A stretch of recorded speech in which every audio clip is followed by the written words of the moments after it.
नमस्कार दोस्तों, ये video editorial compilation for mains का पार्ट है। आप प्लेलिस्ट में जाके एडिटोरियल की वीडियोस पेपर वाइज और टॉपिक वाइज देख सकते हो। और अगर आप दिसंबर 2019 के बाद की वीडियोस को देखना चाहते हो तो वीडियो के नीचे मौजूद ज्वाइन बटन की सहायता से आप मेंबरशिप को ज्वाइन कर सकते हो। चलिए डिस्कशन स्टार्ट करते हैं। आप जीएस पेपर 2 के इस टॉपिक से आर्टिकल को रिलेट कर सकते हो।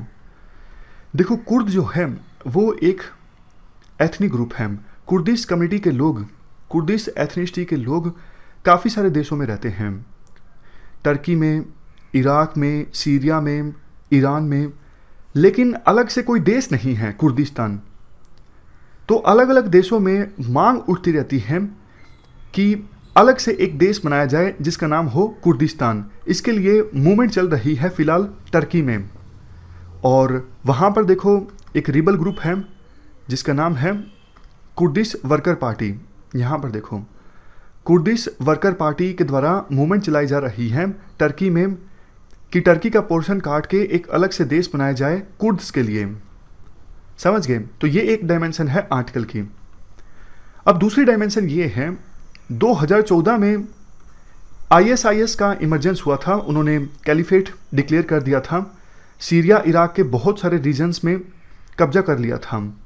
तो उस समय देखो एक अलायंस बना था, सीरियन डेमोक्रेटिक फोर्स यानी एसडीएफ। इस अलायंस को सपोर्ट किया जा रहा था यूएसए के द्वारा।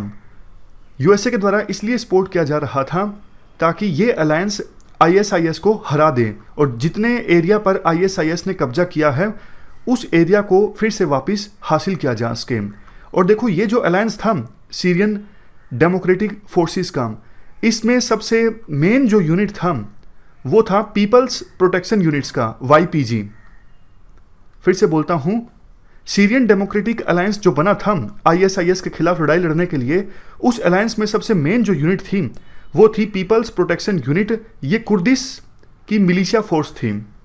सिंपल भाषा में बात करें तो ये कुर्दिश लड़ाके थे इस वाईपीजी में, और ये सबसे मेन यूनिट था आईएसआईएस के खिलाफ लड़ाई लड़ने में।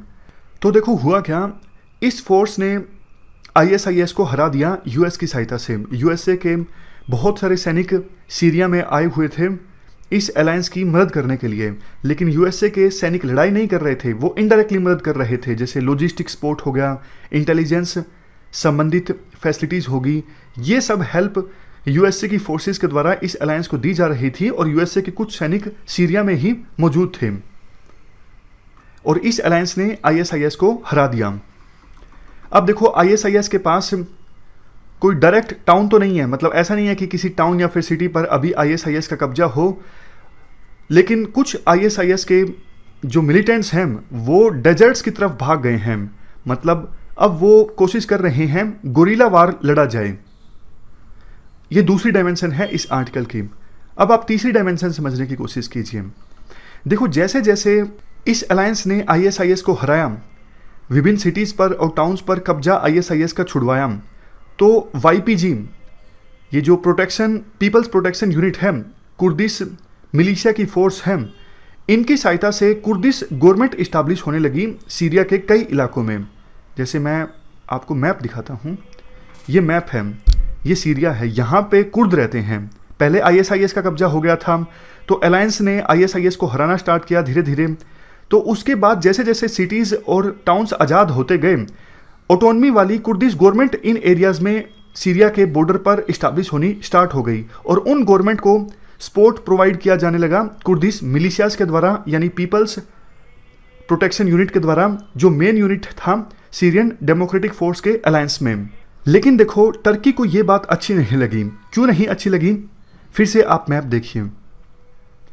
देखो टर्की का ये जो रीजन है ना, यहाँ पे कुर्द काफ़ी ज़्यादा हैं, और जैसा शुरुआत में हमने डिस्कस किया था, कुर्दिश वर्कर पार्टी यहाँ पर एक्टिव है ताकि अलग से देश बनाया जा सके इस पोर्शन को काट के जिसका नाम हो कुर्दिस्तान। तो देखो एकदम तुर्की के बॉर्डर के पास अगर कुर्दिश गवर्नमेंट इस्टाब्लिश होगी तो टर्की को डर लगता है कहीं ना कहीं वो कुर्दिश गवर्नमेंट टर्की में भी कुर्दिश वर्कर पार्टी की हेल्प करेगी। समझ गए? यहाँ पे नीचे मैप में देखिए, यहाँ पर मान लीजिए कुर्दिश गवर्नमेंट होगी तो वो टर्की बॉर्डर के पास जो कुर्द हैं उनकी भी तो मदद करेगी ना। तो इस कारण टर्की को डर लगता है कि हमारे बॉर्डर के पास कुर्दिश गवर्नमेंट नहीं इस्टाब्लिश होनी चाहिए। लेकिन टर्की पहले कुछ कर नहीं सकता था, क्योंकि जहां पर कुर्दिश गवर्नमेंट इस्टेब्लिश थी सीरिया में, टर्की बॉर्डर के पास, वहां पे यूएसए के सैनिक भी मौजूद थे। अब यूएस वहां पर हमला करना, इसका मतलब टर्की तो यूएस की सेना पे हमला कर रहा है, तो इससे तो संभावना पैदा हो जाती कि टर्की और यूएसए के बीच युद्ध होता। लेकिन अब देखो, यूएसए ने यह डिक्लेयर किया है, हम हमारे सैनिकों को यहां से लेके जा रहे हैं। मैं फिर से बोलता हूं, अब यूएसए ने डिक्लेयर किया है, हम हमारे सैनिकों को सीरिया से लेके जा रहे हैं। अब ऐसा होते ही टर्की के लिए दरवाजा ओपन हो गया। पहले तो वो यूएसए के सैनिकों के कारण रुके हुए थे, कुर्दिश गवर्नमेंट पर अटैक नहीं कर रहे थे, लेकिन अब जैसे ही सीरिया से यूएसए के सैनिक चले जाएंगे, टर्की की जो फोर्सेस हैं वो सीरिया में एंटर करेंगी और कुर्दिश गवर्नमेंट पर अटैक करेंगी। और देखो, ये स्टार्ट भी हो गया है, मतलब टर्की की जो फोर्सेस हैं वो सीरिया में अब धीरे धीरे एंटर कर रही हैं और कुर्दिश गवर्नमेंट पे अटैक कर रही हैं। अब यहाँ पे देखो, मेन इशू ये इमर्ज होके आता है, ये जो कुर्दिश मिलिशिया हैं, इन्होंने बहुत ज़्यादा मदद की थी यूएसए की आईएसआईएस को हराने में। लेकिन यूएसए जो है अब इनको बीच में छोड़ के जा रहा है, मतलब इनकी मदद नहीं कर रहा है। टर्की इन पे अटैक कर रहा है, यूएसए कुछ नहीं कर रहा है।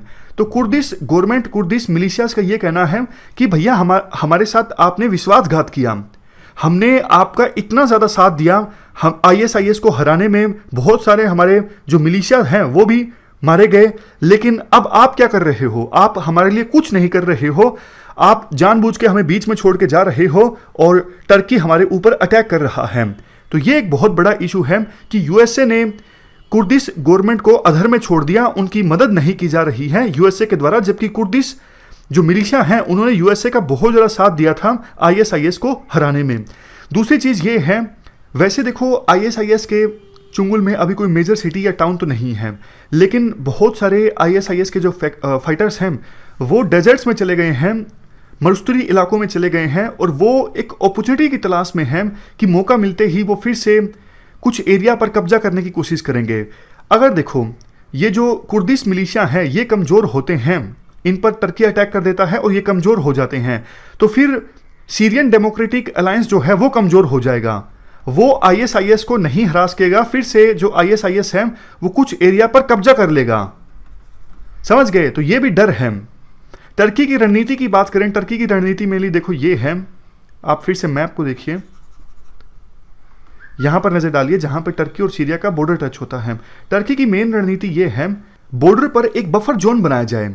जैसे देखो, ये सीरिया और टर्की का बॉर्डर है, यहां पर कुर्दिश वर्कर पार्टी एक्टिव हैं, कुर्द रहते हैं, और सीरिया के अंदर यहाँ पे कुर्दिश गवर्नमेंट फिलहाल इस्टाब्लिश है। तो टर्की चाहता है दोनों के बीच लिंक ना हो, बीच में एक बफर जोन हो, और बफर जोन जो होगा यानी इस एरिया में कब्जा होगा दूसरे रिबल्स का जो टर्की के दोस्त हैं, मतलब काफ़ी सारे एक्टर्स हैं सीरिया में फिलहाल, कुछ ऐसे रिबल्स जो टर्की के दोस्त हैं उनका कब्जा हो इस एरिया में सीरिया में, और सीरियन कुर्द के बीच और टर्की के कुर्द के बीच कोई लिंक ना हो, ये चाहता है टर्की।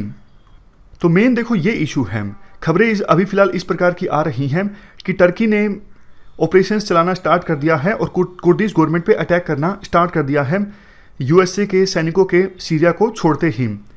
आर्टिकल में एक बात ये भी बोली जाती है, देखो बेशक यूएसए ने, राष्ट्रपति ट्रंप ने चुनाव से पहले ये कहा था कि वेस्ट एशिया से हम हमारी फोर्सेस वापस लेके आएंगे, लेकिन फेस्ट वाइज बैनर में उनको ऐसा करना चाहिए था, धीरे धीरे करके। वो तो एकदम ही अपनी फोर्सेस को लेके चले गए, और कुर्दिश गवर्नमेंट जिन्होंने हेल्प की थी यूएसए की आईएसआईएस को हराने में, अब यूएसए के द्वारा उनकी मदद नहीं की जा रही है। ये एक प्रकार का विश्वासघात है।